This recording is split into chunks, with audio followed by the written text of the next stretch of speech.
देखिए बेटा, अब टाइप 3 का क्वेश्चन है। टाइप 3 के क्वेश्चंस में 3 वेरिएबल्स होंगे। जैसे हमने फर्स्ट और सेकंड टाइप पढ़ी थी तो उसमें 2 वेरिएबल्स होते थे। इसमें 3 वेरिएबल्स होंगे। ये भी पहले की तरह ही होगा, बस एक पॉइंट का इसमें ध्यान रखना है। तो जो ऑब्जेक्टिव फंक्शन है उसमें 3 वेरिएबल से पहले 2 वेरिएबल का फंक्शन बनाएंगे और फिर 1 वेरिएबल का फंक्शन बनाएंगे और फिर पहले की तरह उसको प्रोसीड करेंगे।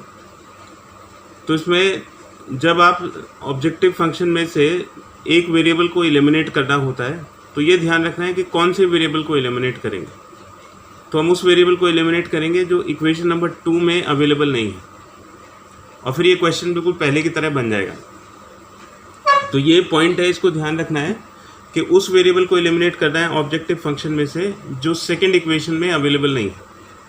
इसको एक एग्जाम्पल के थ्रू समझेंगे। Show that right circular cone. तो इसमें एक राइट सर्कुलर कोन दिया हुआ है। तो सबसे पहले एक कोन बनाइए और इसमें ढूंढिए कि ऑब्जेक्टिव फंक्शन क्या है, यानी कि किसको मैक्सिमाइज या मिनिमाइज करना है। तो लीस्ट कर्व्ड सरफेस एरिया, तो हमने कर्व्ड सरफेस एरिया को एस अज्यूम कर लिया। तो जो कर्व्ड सरफेस एरिया है उसका फॉर्मूला होता है पाई आर एल। हमने रेडियस को एक्स अज्यूम कर लिया और स्लांट हाइट को एल अज्यूम कर लिया। तो ये हमारा ऑब्जेक्टिव फंक्शन हो गया और इसको हमें लीस्ट यानी कि मिनिमाइज करना है। अब सेकंड इक्वेशन बनाएंगे। सेकंड इक्वेशन में हम वेरिएबल्स और कांस्टेंट के बीच में रिलेशनशिप इस्टेब्लिश करते हैं। गिवन वॉल्यूम, तो ये बताता है कि जो वॉल्यूम है वो कांस्टेंट है। तो अगर हम वॉल्यूम को v अज्यूम करते हैं तो v एक कांस्टेंट की तरह ट्रीट होगा, क्योंकि वॉट एवर गिवन और फिक्स्ड इज कांस्टेंट। तो अब ये सेकंड इक्वेशन कांस्टेंट और वेरिएबल्स के बीच में रिलेशन, तो वॉल्यूम का फॉर्मूला होता है 1/3 पाई आर स्क्वायर एच। तो हमने ये y इसको कंसिडर कर लिया। ये हमारी इक्वेशन नंबर 2 हो गई। तो अब देखिए कि इसमें ऑब्जेक्टिव फंक्शन में 2 वेरिएबल हैं, एक x है और एक l है। तो हमें इन दोनों में से किसी एक वेरिएबल को एलिमिनेट करना है। तो किस वेरिएबल को एलिमिनेट करेंगे जो इक्वेशन नंबर 2 में नहीं है।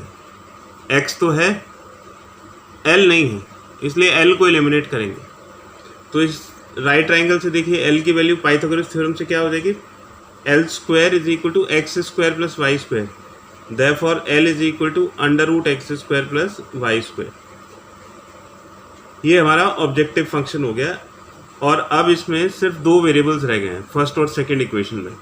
तो हमने इसमें से एक वेरिएबल को एलिमिनेट कर दिया, तो अब ये क्वेश्चन बिल्कुल पहले जैसा हो गया। तो बस एक पॉइंट को ध्यान रखेंगे तो बड़े आसानी से ये क्वेश्चन हो जाएगा। अब इक्वेशन नंबर 2 से y की वैल्यू निकाल लीजिए और इक्वेशन नंबर 1 में सब्स्टिट्यूट कर दीजिए।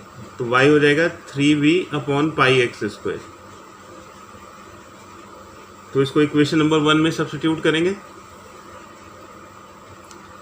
तो s is equal to pi X under root X square plus Y square. इसका स्क्वायर करिए तो 9v²/π² x²।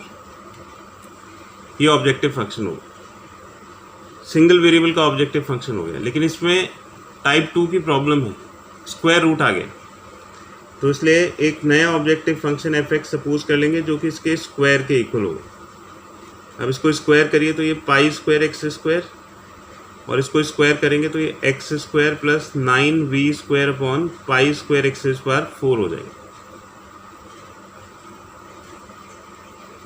अब इसको मल्टीप्लाई कर दीजिए तो ये हो गया f(x) is equal to π² x² plus इसको इसके साथ मल्टीप्लाई करेंगे तो π² और x² कैंसिल हो जाएगा, नीचे x² बचेगा।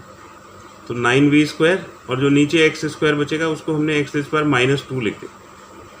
ये हमारा ऑब्जेक्टिव फंक्शन हो गया सिंगल वेरिएबल। अब इसको सेकेंड ऑर्डर डेरिवेटिव टेस्ट से आगे प्रोसीड करेंगे। तो सबसे पहले इसका फर्स्ट ऑर्डर डेरिवेटिव निकालिए। Now f(x) is equal to,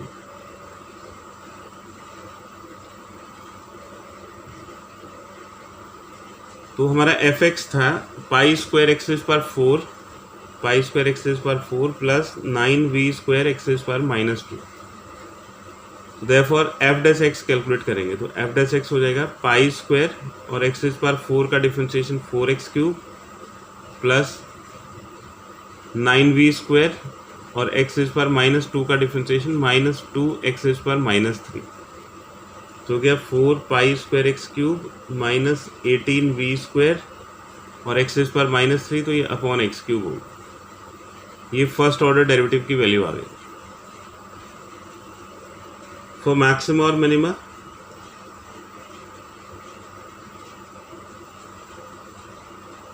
ये जो फर्स्ट ऑर्डर डेरिवेटिव है इसको 0 से इक्वेट कर देंगे।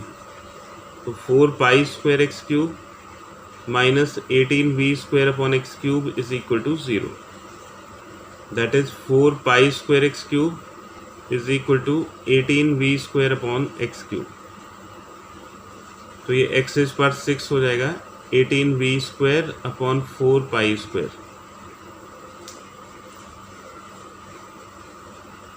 ये 2 से इसको कैंसिल करेंगे, ये 9 और ये 2, फिर इसका स्क्वायर रूट कर देंगे। तो एक्स क्यूब की वैल्यू हो जाएगी 3v अपॉन √2π। ये एक्स क्यूब आ गया। और कांस्टेंट की वैल्यू हमेशा कैलकुलेट करिए। तो v की वैल्यू हो जाएगी √2π एक्स क्यूब अपॉन 3। ये वेरिएबल्स के बीच में रिलेशनशिप इस्टेब्लिश करने के काम आते हैं। जैसे इसमें प्रूव करना है, to prove altitude that is y is equal to √2 times radius of the base. तो ये कांस्टेंट हमने इसलिए कैलकुलेट किया है ताकि इक्वेशन नंबर 2 में से कांस्टेंट को एलिमिनेट करके वेरिएबल्स के बीच के रिलेशनशिप इस्टेब्लिश कर सकें। अब सेकेंड ऑर्डर डेरिवेटिव से इसको वेरीफाई करिए। तो f'(x) हो जाएगा 4π² कांस्टेंट हो गया और एक्स क्यूब का डिफ्रेंशिएशन 3x², फिर माइनस 18v² और ये एक्स पर -3 होगा तो इसका डिफ्रेंशिएशन -3x² -4। तो ये हो गया 12π² x² प्लस 54v² और x² -4 को नीचे लिखेंगे तो x² 4 हो जाएगा। अब इसमें x की वैल्यू डालिए। तो x की वैल्यू हो जाएगी 3v upon √2π whole rays power 1/3। देखो एक्स क्यूब इतना है तो x इसका पावर 1/3 हो जाएगा और ये पॉजिटिव हो जाएगा। क्यों पॉजिटिव हो जाएगा? क्योंकि x² v² और x² 4 ये सभी टर्म्स पॉजिटिव होंगे क्योंकि सब में इवन पावर्स है और जितने भी कॉन्स्टेंट्स हैं वो भी पॉजिटिव हैं। तो नेगेटिव होने का कोई क्लू इसमें नहीं है, इसलिए सेकेंड ऑर्डर डेरिवेटिव पॉजिटिव होगा। इसके लिए ये रीजनिंग सफिशिएंट है। तो therefore fx that is s² is minimum, positive के लिए minimum at x cube is equal to 3v upon √2π। So is s। जब s² मिनिमम होगा तो s भी मिनिमम होगा। अब देखिए हमें प्रूव करना है y is equal to √2x।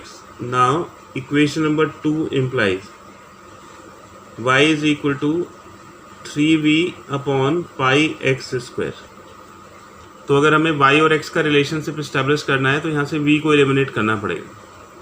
तो इसमें v की वैल्यू रख दीजिए। तो 3 अपॉन πx² और v कितना है? v is equal to √2π x³ upon 3, √2π x³ upon 3।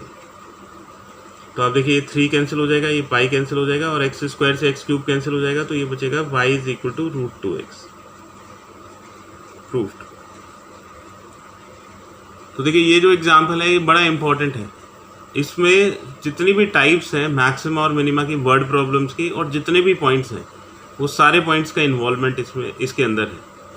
3 variable का क्वेश्चन है, फिर स्क्वायर रूट भी है और फिर वेरिएबल्स के बीच में रिलेशनशिप भी इस्टेब्लिश करनी है। मतलब जितने भी पॉइंट्स एक क्वेश्चन में हो सकते हैं वो सभी इसके अंदर है।